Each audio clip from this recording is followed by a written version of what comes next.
Hey, friends! Just so you know, we enjoy the swear word and we rely on good old fashioned humor to get through some seriously dark subject matter. At no time do we intend any disrespect toward the victims or families of the victims in the cases we cover. Also, be sure to listen to the end for a few palate cleansing bloopers to reset your mindset.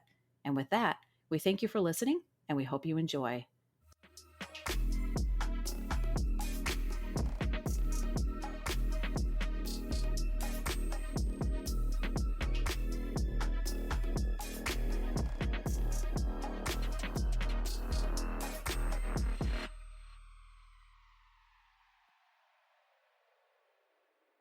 Hello, friends.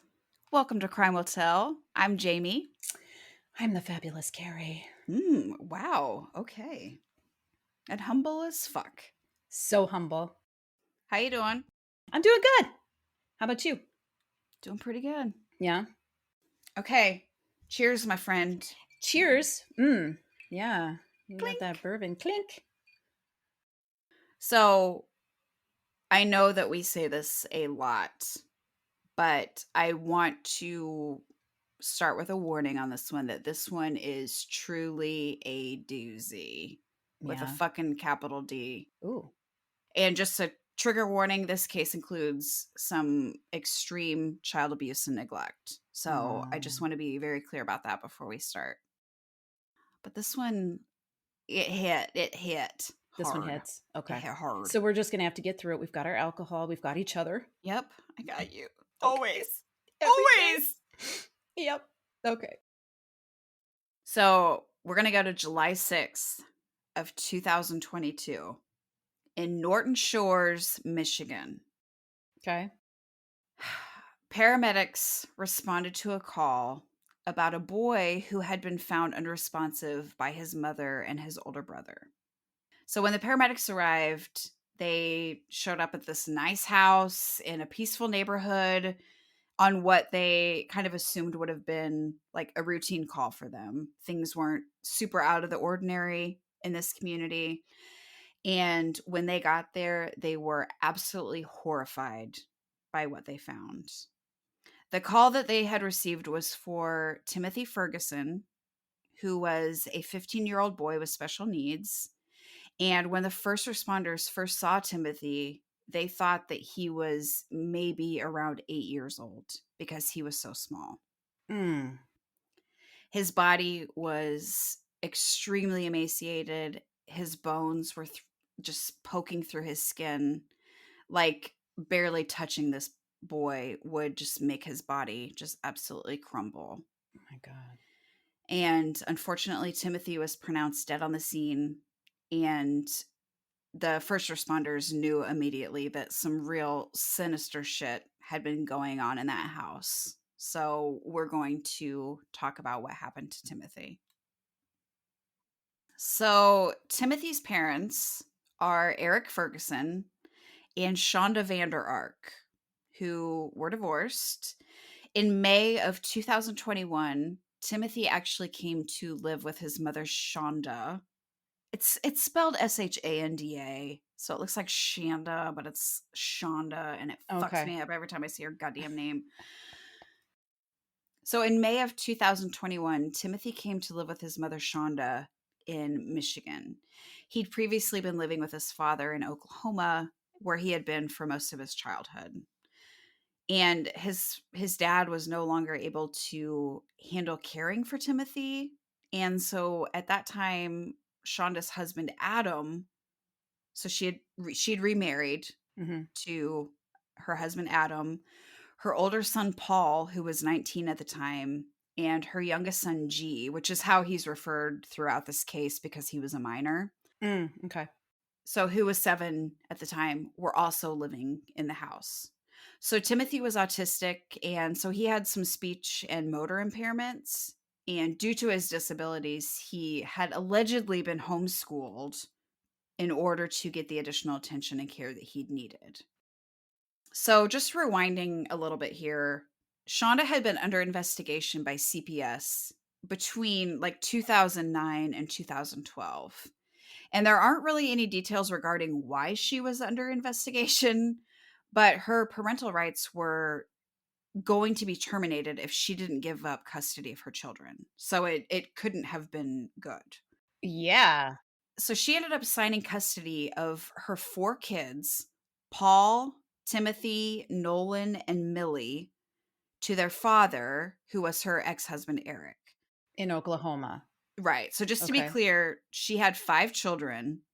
So she had 4 kids with her first husband Eric, Okay. and then another child with her with her husband Adam.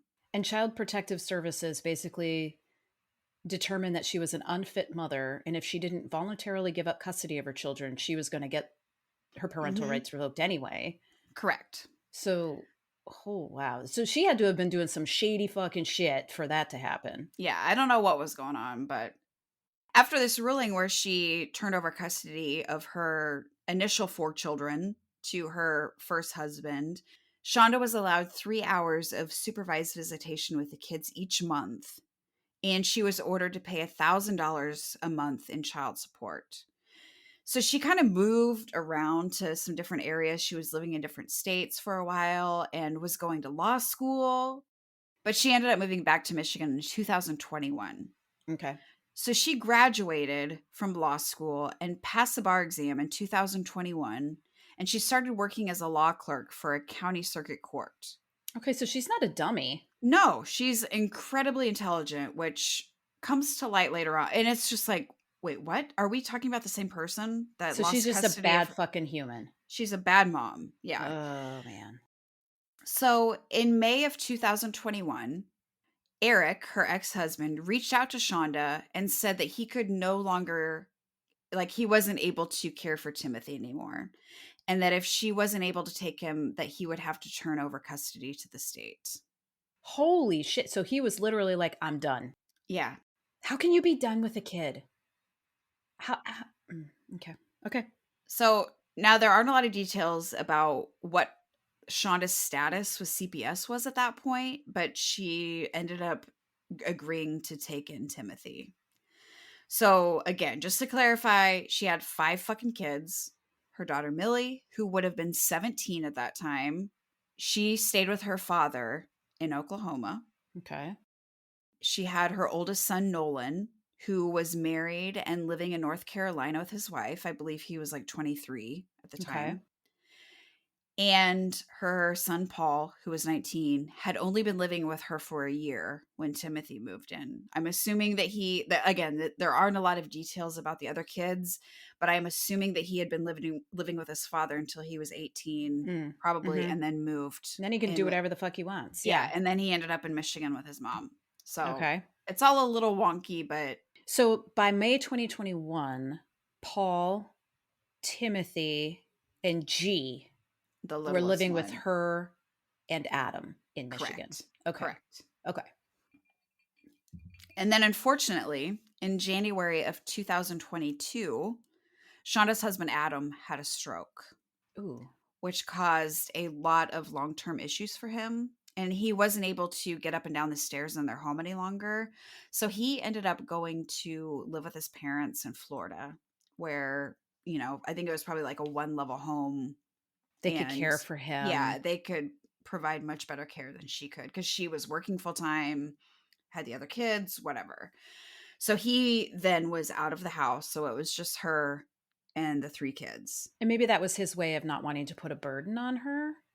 I I don't don't know. know. Or Yeah. maybe he was like, I know what you do, how you treat your kids. I don't Right? want to be around this. Yeah, you're fucking awful.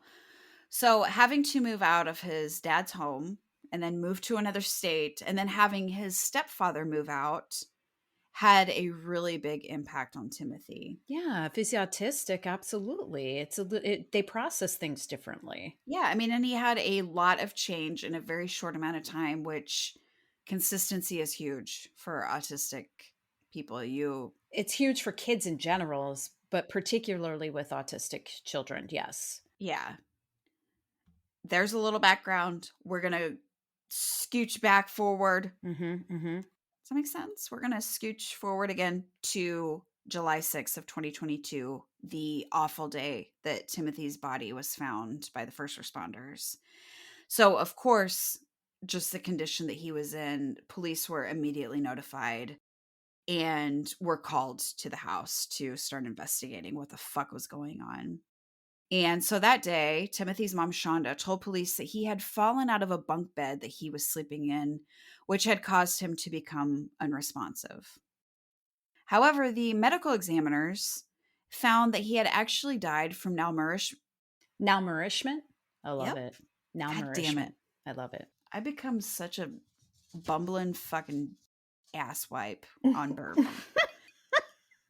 Do you mean malnourishment? Yes. I'm speculating. Yeah. So, medical examiners found that he had actually died from malnourishment and hypothermia. Hypothermia. Yeah, and that his death was ruled a homicide.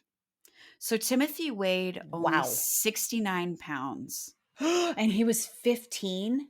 Yes. The Oh average my weight for a God. 15-year-old boy is 130 pounds. Yeah. He, w- he Yep. So that explains why the paramedics thought that he was maybe 8 years old yeah. and why police were immediately called to the scene. Oh my God. So, of course, when police get there, the investigators started searching the home and they discovered evidence of the absolute horrors that Timothy had been experiencing. The bunk bed that he had allegedly been sleeping in was absolute bullshit because police found that he had actually been forced to sleep in a small closet underneath the basement stairs. What are we, fucking Harry Potter? And the only things in that closet were a blue tarp and a camera. A, ca- a, The tarp was there to prevent any urine or feces from getting on the floor. There were no pillows or blankets. Motion sensors had been installed on the outside of the closet to ensure that he didn't come out without permission. okay. So there were cameras, alarms, and motion sensors placed throughout the house to monitor Timothy. Only for Timothy? Yes. Oh my God. And while this monitoring was absolutely disgusting, the camera in the closet at least provided investigators with video evidence to support the abuse against Timothy and likely the moment that he actually died. Wow. So an investigator or an investigators had to watch that video. Yeah. And in the particular video of this time, Shonda can be seen placing Timothy on the tarp while telling him how pathetic he was and how he owed her the biggest apology in the world. And then she just left him there. He was only wearing an adult diaper and a t shirt and appeared to be completely unresponsive. Shonda came back to the closet about 15 minutes later because he had moved a little bit and his face could no longer be seen on the camera. So she came in to move him back so she could monitor him and see what he was doing. And at that point, he was not moving and his breathing was very, very shallow. And that fucking momster, instead of calling for help, covered his mouth with her hand and just yelled in his face and said, "You don't need to breathe out of your mouth like that, dummy." Oh, okay. Give me a moment to process this. I'm trying not to crack when I read some of This is this. like fucking. I need to inject some levity. Did you say momster instead of monster? I did. That's fucking fabulous. Momster. And that is exactly what she was. She's a fucking piece of shit. Oh my God. Absolute piece of shit. I'm nauseous. This case is really, really hard for me to research and to read through and to watch this bitch talk about this stuff. Like, I'm not a violent person, but I get it. I've never wanted to kick anyone in the face, but I really want to kick her in the fucking face. You know what I mean? Yeah, no, Yeah. but being a mom and hearing how like hearing about a momster, it's horrifying. You just, every fiber in your being wants to like protect. And she had fucking 5. So it's like at some point, stop. Yeah, you know how kids happen. So just stop. Or give them to someone who will take care of them. Yeah, and I think about all the loving women in the world that so desperately want to be a mom and they would be a great mom and they're just not able to have children. Yeah. How is that fair? It's not fair. I need more bourbon to get me through this. So Timothy's chest can be seen in this video showing like his breathing just going from shallow labored breaths to no breaths at all. And once Shonda noticed that he wasn't breathing anymore, it took her 18 fucking minutes before she called 911 to get him assistance. That's unacceptable. Yeah. So Paul, the older son who was living in her home, told investigators that the reason it took so long to call 911 was because he had been giving Timothy CPR. However, I assume that this was actually a time filled with oh shits and oh fucks to get their story straight. Yeah. Let's figure out what we're going to tell the authorities. Yeah. Paul also said that Timothy was so underweight because he had been on a hunger strike. Oh, so it was Timothy's fault. Yep. Mm. And Paul later admitted that he was lying, and he did so because his mother had told him to.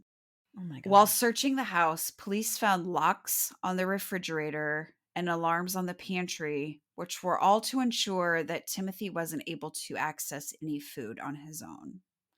So, hunger strike my butthole.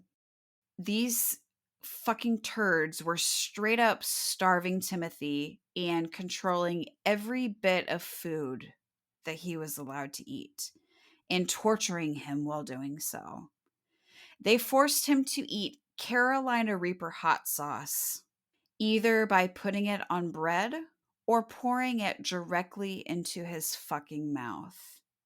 Now, if you're unfamiliar with the Carolina Reaper, from what I could find, it at the time was the hottest pepper in the world. Oh my god. So this isn't Tabasco. This is straight up the hottest goddamn pepper that you can find that they are forcing this kid to eat. And if he doesn't want to, they are pouring it directly into his mouth. Oh my god.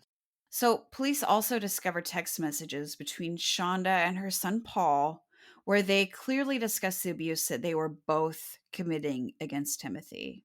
Is Paul committing the abuse against Timothy because he's also being abused by his mom, or is he voluntarily? He's trying to stay on his mom's good side, basically. He's trying to please her. Yep. She did not abuse him directly, but he's just trying That's to because he please was his doing mother. he was doing what she wanted him to do, and that kept him out of her line of sight. Correct.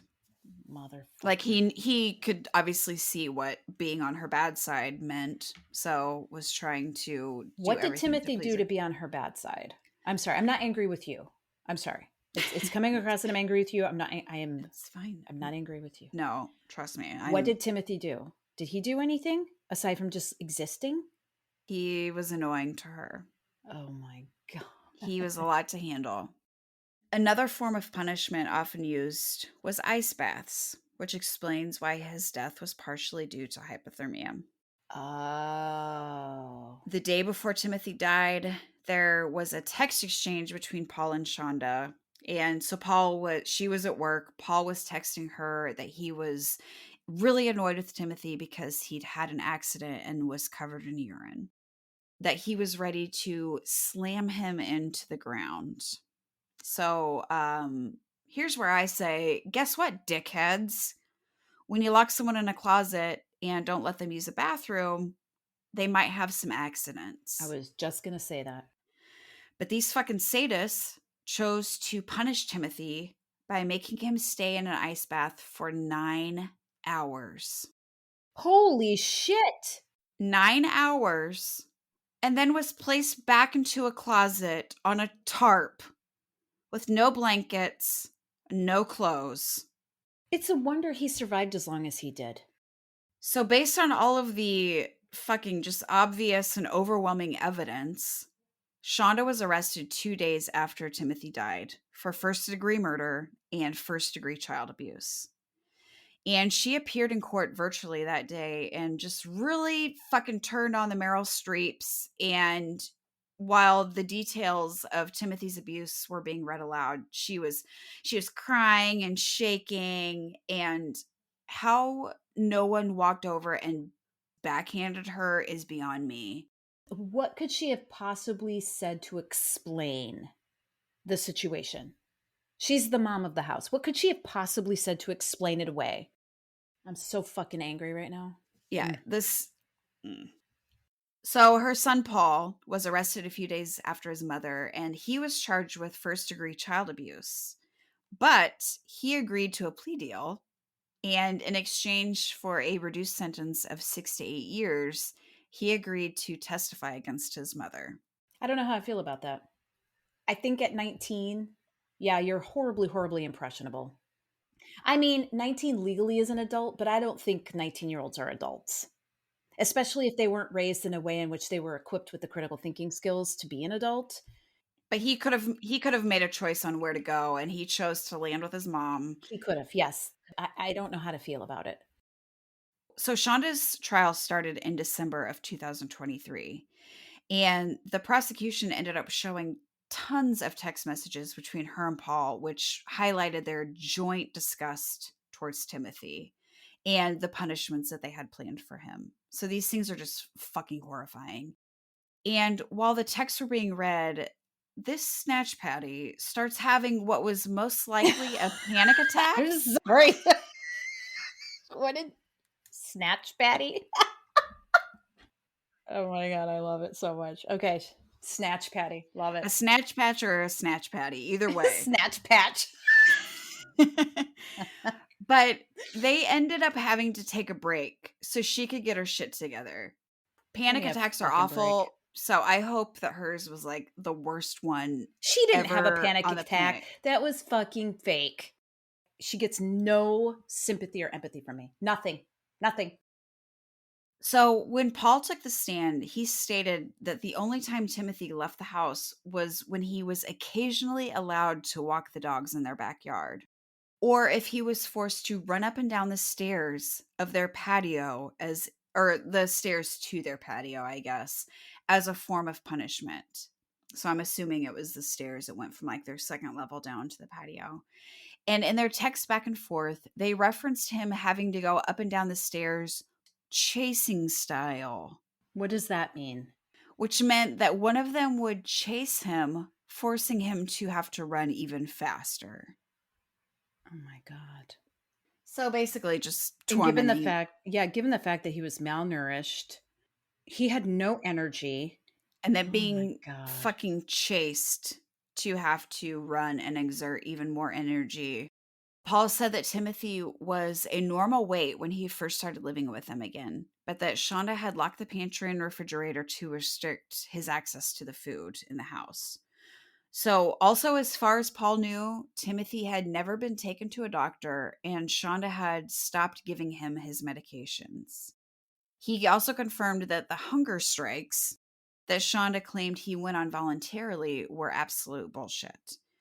The cameras that were placed in the closet were there to make sure that he didn't leave the space without permission and to see if he was completing any of the punishments that they had given him. Oh my god. This is fucking vile. So Paul explained some of these punishments that they made him do, which are just so gross.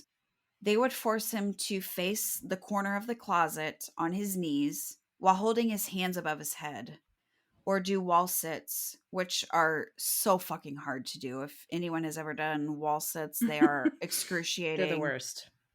And he would be forced to stay in those positions for hours. How is that physically possible? And if he moved, they would make him do it even longer. Zip ties and handcuffs were sometimes used to ensure that he stayed in really uncomfortable positions. Also, at times, they would not allow him to sleep.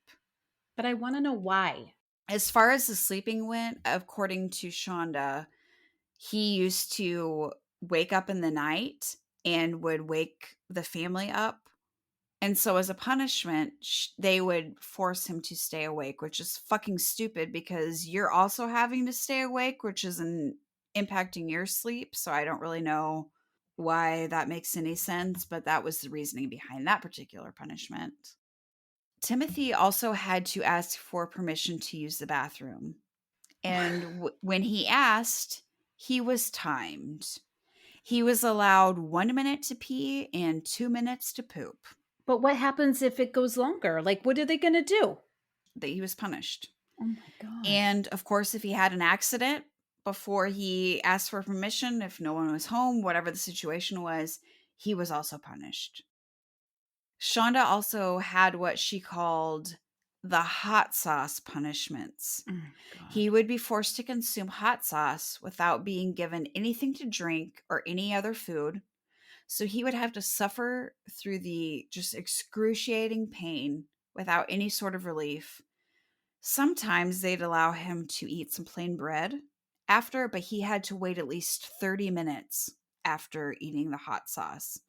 So he had to sit there for at least 30 minutes in pain before he could have any relief. Text messages between Paul and Shonda discussed possibly putting the hot sauce on his genitals as an additional form of punishment. I'm dumbstruck. First of all, how do you think about this stuff? Like, as a mom, like, did Shonda just sit around and think up this shit? Yeah, and just for a little context, she worked full time. So a lot of these texts that they're referencing are coming from her at work, texting her son Paul, who's at home in charge of the care of her 15-year-old. So she was telling him what he was required to do. Yes. Oh my God. I don't even know how to feel right now. So Paul testified that he noticed a lot of changes in Timothy in the weeks prior to his death, mostly, obviously how thin he had become and his decrease in mobility and speech. So he said he was concerned and he actually sent pictures of Timothy to their mom and said, "We should actually feed him." Her response was that his behavior was fake. Behavior, that included him being incoherent and lack of movement and speech, obviously just being too fucking weak and malnourished to do those basic things. Paul said he ended up making Timothy a peanut butter and jelly sandwich and scrambled eggs that day because he finally was like, he's not doing well. So I need to get something in this kid. But he didn't tell his mother that he did that because he didn't want her to be upset with him too. He said that he would do anything to make her happy and that he only hurt Timothy because he was just trying to follow her orders and just I truly stay on her good side. fucking 100% believe that. Yeah. So Shonda took the stand during her trial, which meant that her dumb fucking mouth tried to just justify all of the heinous things that she had done. What was her fucking excuse here? If you like really want to be annoyed with someone, watch some footage of her from the trial. So she is obviously very, very intelligent. She graduated second from her fucking class in law school. Oh my God. And she passed the bar exam on the first try with an incredibly high Wow. score. So I get it. She's smart, but she's one of those people who thinks that she is the smartest person in the room and Mm. just has to make it known. So she kind of talks, she talks like this a little bit and it's just like has to correct attorneys on her GPA and like all of her achievements. But when it comes to anything that she did wrong, she's like, "Ah, I don't know." Like she just turns into this bumbling fucking idiot. So Oh my anyway, God. just the way she speaks, the way she talks about her achievements and how it's all just kind of focused on her. I really want to give her a titty twister. So she never owned her shit. She never said, "Yeah, I did that." Nope. So she stated during her testimony that her ex husband, Eric, could no longer care for Timothy because he was pushing his buttons. So she gladly just took over care of Timothy. And with this, she was given a gold medal in the bullshit Olympics. So the prosecution pointed out that per a court order from Oklahoma, Shonda was actually not allowed to have custody of Timothy or any of her children and could only have supervised parenting time with them. So they were actually breaking this agreement by Timothy living with her. Okay, so even though Eric was voluntarily giving custody back to her It did legally. go it did go against the agreement from Okay, the okay. courts. So, however, she agreed to have him live with her because she didn't want him to go into foster care. Even though she is obviously a very super smart attorney, she played dumb. Like, she just completely didn't understand the court order and what it meant. So she's just like, ugh. Bullshit. Yeah. So Hmm. she stated that her ex husband would not sign over legal custody of Timothy, making it impossible for her to enroll him in school or get him proper medical care. Bull fucking shit. That he didn't provide her with Timothy's health insurance card or any of his like My health God. information. And so since she didn't have this, she couldn't refill his prescriptions of his medications. So she just stopped giving him his meds when they ran out. She could have just paid for it out of pocket. Yeah, or sought out agencies that help with care for kids with special needs Or add him or to her insurance because he's exactly. her child. Yeah. So again, she just plays dumb when it's convenient for her, and then is like, "I'm the smartest goddamn person on the planet" when she wants to make that known. My God. Money was obviously pretty tight in their household. She was the only one working at this point, and so she wasn't able to hire a caretaker for Timothy. So according to her, he had autism, but he was verbal and high functioning, and he was in line with his school. Like, he wasn't behind in his schooling at all. Okay. He also had ADHD, sensory processing disorder, and bipolar disorder. But she said that he didn't actually have any motor impairments, that he was just uncoordinated.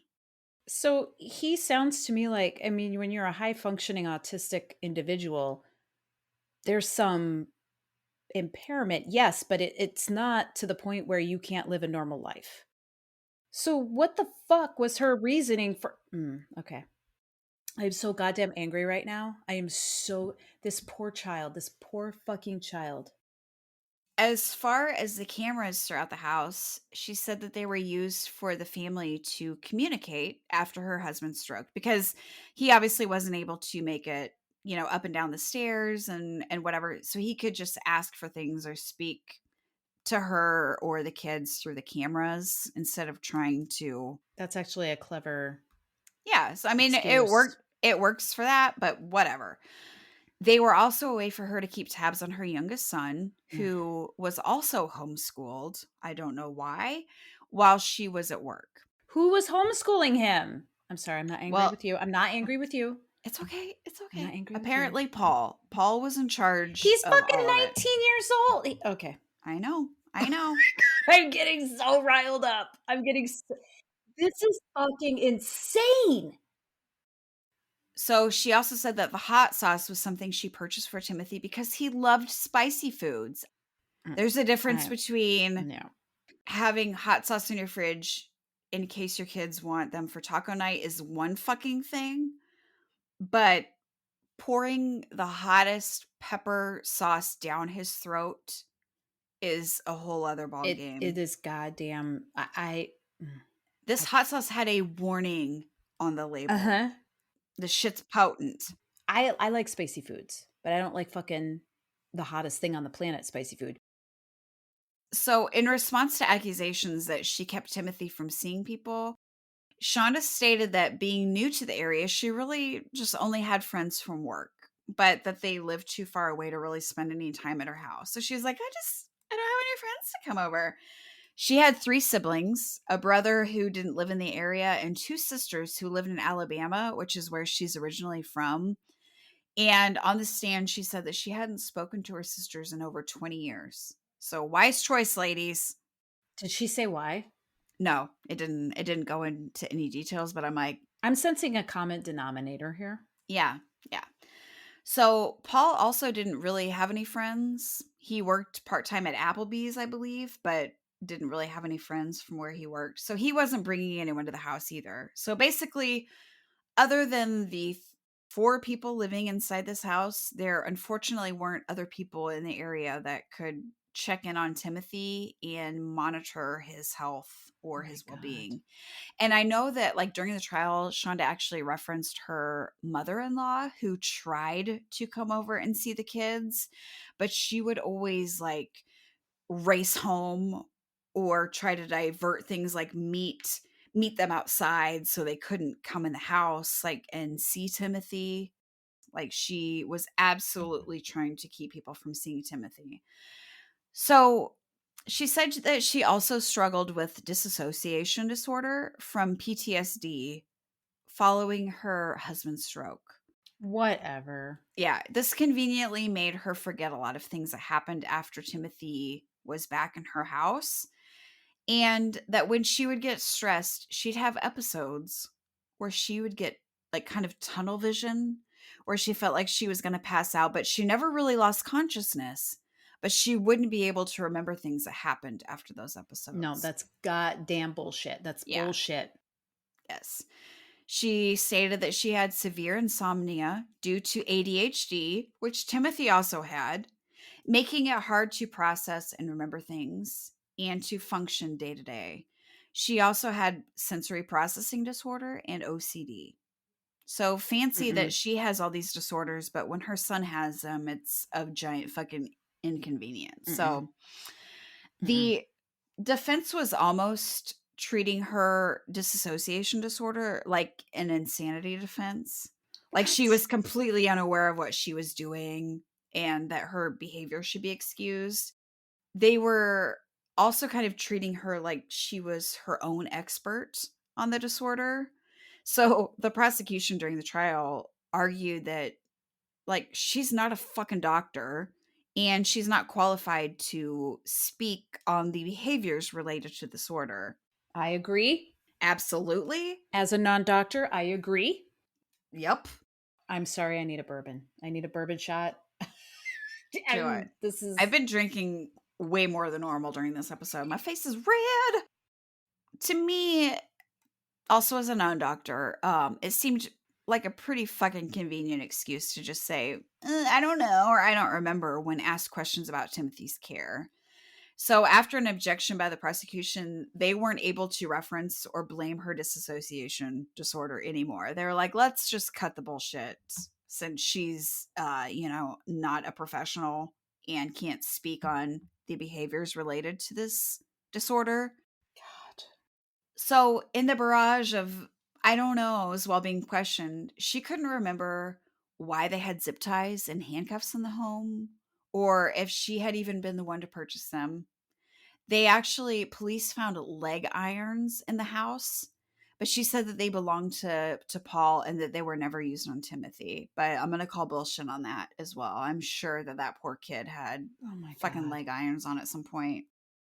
She didn't recall suggesting putting hot sauce on his genitals, even though that's clear in the text messages that were read in court. She actually didn't remember sending a lot of the horrifying texts that she sent to Paul regarding Timothy's abuse. And she couldn't say why it took so long to call 911 after finding Timothy unresponsive. She didn't think that the disciplinary tactics that were used were extreme at the time. She said that Paul was aggressive towards Timothy and would get very frustrated with him. So it ended up just kind of being a little pissing match that they were both blaming each other for thinking up these tactics to punish Timothy. She's the grown up. She's the adult. Exactly. She's the mother. She's the parent. She has 5 fucking children. Paul is 19 years old. She's the one with the influence. And she's blaming her 19-year-old son. It's all Paul's fault. Paul thought all this shut up because he gets frustrated with his little brother. And probably even through the court hearings and everything, he was still scared of her. Oh, for sure. She also said that the locks that were placed on the fridge and the freezer were there because he allegedly ate a 2-pound bag of frozen chicken tenders and uncooked packages of bacon and hamburger in the middle of the night, No, he didn't. which is, No, he in didn't. my opinion, the tastiest way to eat them. Also, I'm kidding because that's fucking So gross. But But he did. He but didn't. if you're fucking starving, you're gonna eat whatever That's you can true. find. Actually, that's true. You are That's gonna true. eat whatever you can get your hands on. If I'm starving, I will eat trash. Yes, exactly. And so it's just so like, fuck you, Shonda. And so the prosecutor read countless texts that were sent directly by her. But when asked about the content of the messages, she would just say, if that's what it says, then I guess. Like she, that she's a twat, and she would never take ownership for any of her actions. Like it, I'm telling you, if you want to get pissed off, listen to this fucking trial, because she just was like, if that's what it says, I don't know. And I just wanted to roundhouse her in the fucking head so many times. God, I. Oh I've my God. drank so much bourbon through this already. If you just hear a thud, it's me. I fell. We'll resume later. So this was one thing that like really pissed me off. So Shonda during the trial said that she had severe hypoglycemia, which actually required her to have a service dog, which was a Great Dane, which I didn't know that Great Danes were service dogs, but if I had to have a service dog, I might pick a Great Dane too, because they're huge and I love them. And she actually trained service dogs. Like, this was one thing she kind of did on the side to make money. She trained dogs. So her service dog would alert her if her blood sugar got too low. So she could, stop and drink orange juice or eat something or whatever to bring her blood sugar back up. And it was also trained to get her help if she actually, had already crashed and needed assistance. So she was obviously very in tune with like how the body works and how to maintain blood sugar levels, nutrition, etc., and was taking the extra precautions to ensure herself, like her health and safety, but allowed her fucking kid to starve to death. And so the prosecution asked if she would feed a dog hot sauce or put them in an ice bath as a form of punishment. And she fumbled like a fucking idiot. And he basically ripped her apart for choosing to treat a dog far better than her own kid. So I know that in preparation for this episode and all of your research, you listened to hours and hours of and watched hours and hours of the trial. How did you get through that? Because I think hearing something is different from seeing something. Mm-hmm. And how did you? I actually ended up listening to a lot of it because I couldn't stand to look at her. Mhm, that makes sense. I'm telling you, just watch like a snippet. She thinks she's so smart, and but the prosecution in this, the prosecuting attorney, I wish that I had gotten his name. Man, he called her on her bullshit left and right, and it was great because she just would fumble. She would never own it. I loved hearing her get put in her place.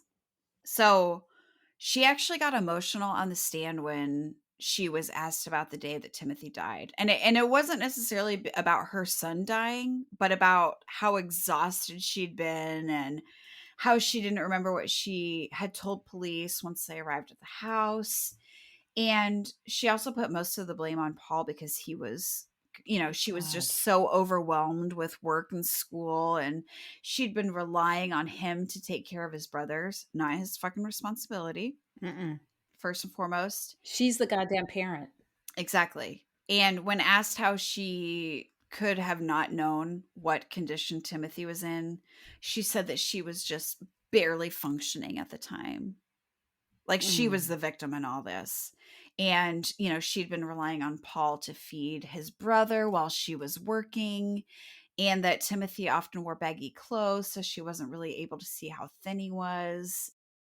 So the prosecutor actually put down pictures of Timothy, his just emaciated body.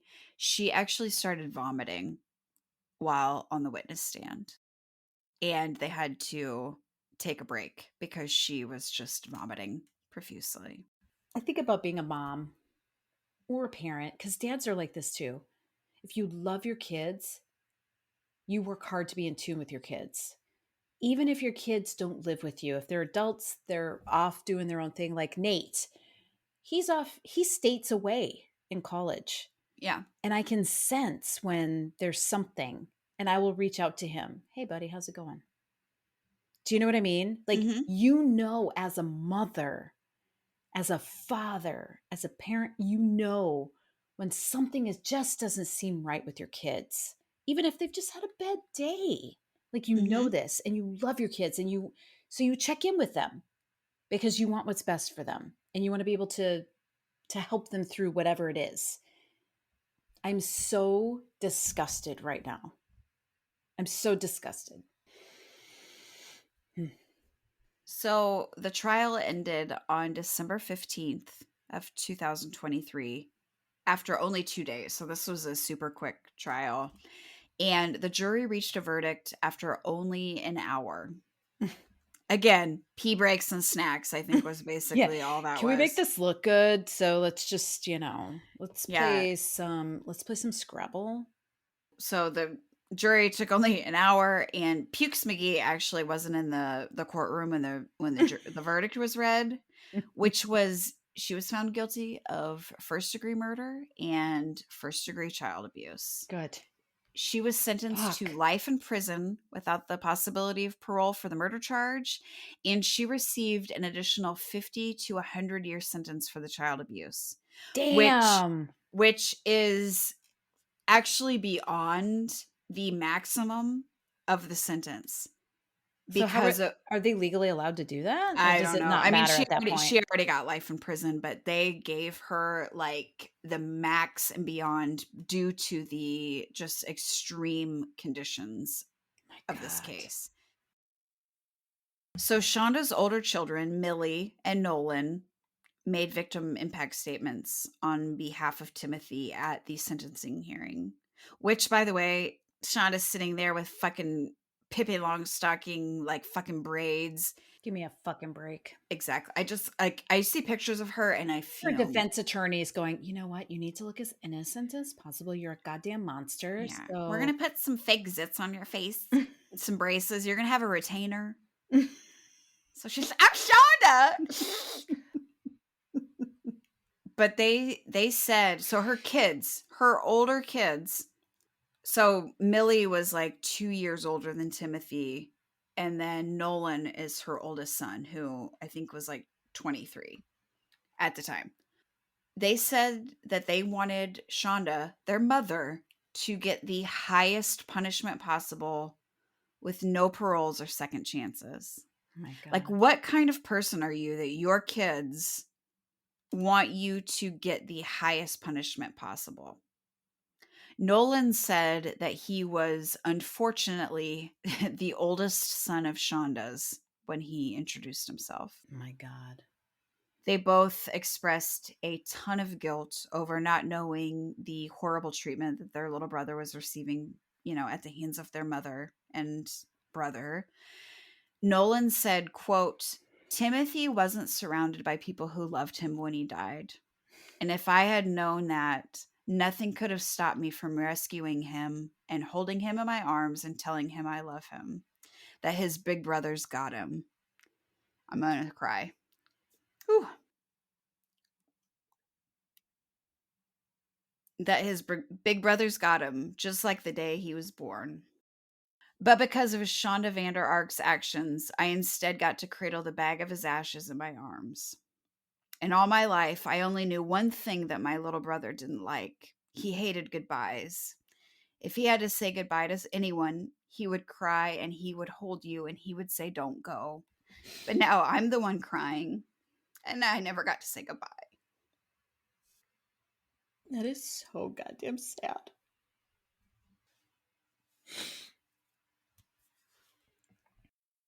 God damn it. Ugh. Oh my God. His sister Millie also spoke on his behalf, and while they were giving their statements, Shonda wouldn't even look at her kids. She wouldn't even glance their fucking direction. Because she's a goddamn coward. Yeah. Her defense attorney spoke about physical and sexual abuse that she had endured from her child, like her father and her stepfather as a Whatever. child, No. which likely caused her to mother her children the way that she had. But there wasn't, like, it didn't go into a lot of detail. I don't know how. Excuse me, but that is not mothering. No. I'm sorry, but that's offensive to all mothers out there that love their children. That is not mothering. And so he kind of, painted her as this highly intelligent person whose law career was unfortunately cut short. And, you know, she was able to keep high grades throughout her extensive schooling, and her, had like this budding law career. But all of this goes to show that she was just a completely competent person, someone who, someone doesn't make it through law school and graduate at the top of their fucking class and then become a completely like oblivious turd the second they step foot in their house. Like I that just agree. doesn't fucking She happen. fucking knew what she was doing. She fucking knew what she was doing. He was kind of helping her case. And I gotta point out that, like, again, I'd mentioned the prosecutor, but the judge in this case, his name is Matthew Casel. So Judge Matthew Casel, man, he just seems like the type of person that you would hope would be the judge in cases like this. He was absolutely kind and compassionate, and he struggled with this case, and you could tell. Like, at one point during, like, the closing, like, the sentencing and the closing statements, he said that, like, after the trial, he literally just sat in his car in the parking lot and had to just sit there and process, as a father, what kind of parent could do that to their child. He told her, he was like, "I believe that you didn't intend to kill Timothy, because if you killed him, you wouldn't have him there to torture him anymore." Oh my god. He was like, "Let's call it what it is. You tortured him." And he had a picture of Timothy on the stand, of Timothy when he was smiling and a little chubby in the face, and he had these beautiful blue eyes, and he was like, "This is how we're going to remember him." He didn't stand a chance. But Children are reliant on their parents. I don't want to say especially mom, but there's a bond between children and mothers. And mothers should not take advantage of that. This is just fucking vile. It's that was one vile. of the things that the judge pointed out. He was like, "As a father, I love my fucking kids. I would do anything for them." But he was like, "There is a bond between like mothers and their children that is just unexplainable." And so he was like, "I haven't been able to wrap my head around Why you this did what you case." did. Like, it was like he couldn't process, and he was just like, he was like, "This is how we're going to remember your son, cuz you took the life from him." Like, he was like, "This is the picture that we're going to remember when he's happy and he's full of life, and not that you took it from him." How did she respond? How did she respond to that? She just sat there with her dumb fucking pigtails, or Fucking her pigtails. braided pigtails, and just sat there. And like, she wouldn't even look up. She just That's like, so incongruous with the type of person that she is. Pigtails? Are you kidding me? I know. I was just like, "Oh my god, this guy is heart of gold." Like, he's the judge that should be trying cases like this. And so kudos to him. If anyone suspects that a child is being abused, please call the Child Help National Child Abuse Hotline. The number is 1-800-422-4453, or go to childhelp.org. All calls are confidential. So please never hesitate to reach out and report something if you think something's going on. Do you think neighbors suspected, or like other family members, or They touched on that a little bit, and like I said, he was kind of just kept from family, but he was states away from the rest of his biological family, and their backyard, I believe, was fenced. And I think they chose to do punishments in areas of the yard where neighbors couldn't see. Of course. So, but if he was just allowed to go out and walk the dogs, that was safe. Sure. Neighbors could see that. But as far as any like outdoor punishments, So what about the dad, Eric? Was he part of this trial? Was he like, "Oh my god, I had no I idea." I did not see anything about him. That's so interesting. Paul, like he's got a lot of trauma he needs to work through. Yeah. I mean, they all do. All of those kids. Millie, G. Is G with Adam in I don't know. Florida? It didn't say anything more about him. I don't know what happened to him at Mm. all. Oh my god. So, but yeah, they are all just traumatized, and his older siblings, other than Paul, loved him. Nolan and Millie absolutely adored Timothy, and they weren't aware of what was going on. They weren't in situations that they could see him a lot, and are just fucking devastated that their little brother was taken and at the hands of their mother. Like, I can't even imagine. I can't even fucking imagine. So that is the incredibly sad and just horrifying case of the death of Timothy Ferguson.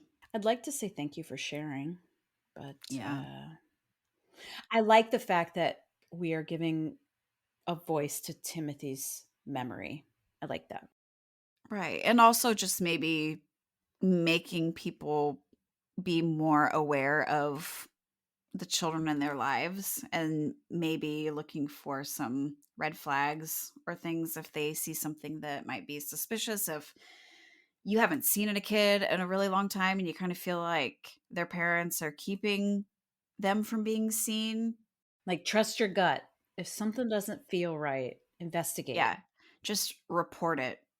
The worst that can happen is that it's nothing. Yeah, The worst and best thing that can happen is that it's nothing. And you wasted a 2-minute phone call, exactly. whatever. Big fucking deal.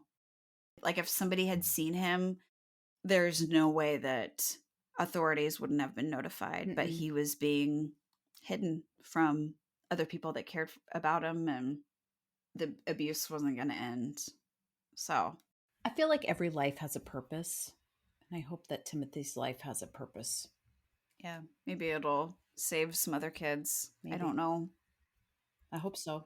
He brought a lot of joy to some of the people in his life, and unfortunately he was stuck with the people that didn't appreciate the light that he shared. So That's the lamest fucking reason to kill somebody. I was annoyed. I yeah. don't. I hope she suffers every fucking day.